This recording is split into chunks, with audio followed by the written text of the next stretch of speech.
የቸገረህ የከፋህ የወጣ ወረከ ጊዜ ከአላህ ውጭ መፍትሄ የለውም። አላህ የሌለበት ህይወት አድካሚ ነው ወዳጆች፣ ወላሂ አድካሚ። አላህ የሌለበት ህይወት የማይፈታ ጥያቄው ብዛቱ፣ አንዳንድ ጉዳዮች ከአቅም በላይ ሲሆኑ አላህ እኮ አለ ትላለህ፣ አልሐምዱሊላህ ረቢል ዓለሚን ትላለህ፣ ትተወዋለህ።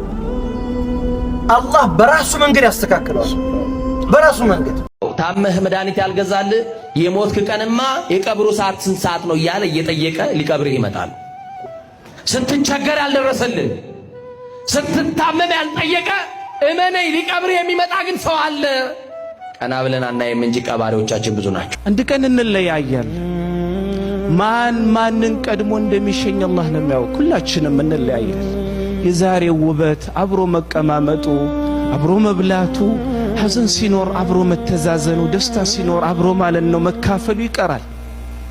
እዛም ማናውቃት ጠባብ ቤት ሁሉም ትቶን ይመለሳል። ሁሉ ይቀራል። እንሸኛኛለን አንድ ቀን። አላህ ያችን ቤት ያሳምርል፣ የጠበበች እንደሆነም ያስፋልን። በእኛ ተስያኒ በእኛ ሥራ በእኛ አህዋል ሳይሆን በረሕመቱ ሁሉንም አላህ። ስለማንም ፎቅ፣ ስለማንም መኪና፣ ስለማንም ብር አንተ አይመለከትም። አላህ የውመል ቂያማ የሰው ልጆች 4 ነገር ሳይጠይቁ አያልፉም ተብሏል። 4 ነገር ማንም ሰው ሳይጠይቅ አያልፉም። ከነዛ መካከል አንዱ ገንዘብ ነው። ገንዘብ ደግሞ ለሁለት ጥያቄው ከየት አመጣ፣ በምን አወጣ። ከየት አወጣ፣ በምን አወጣ።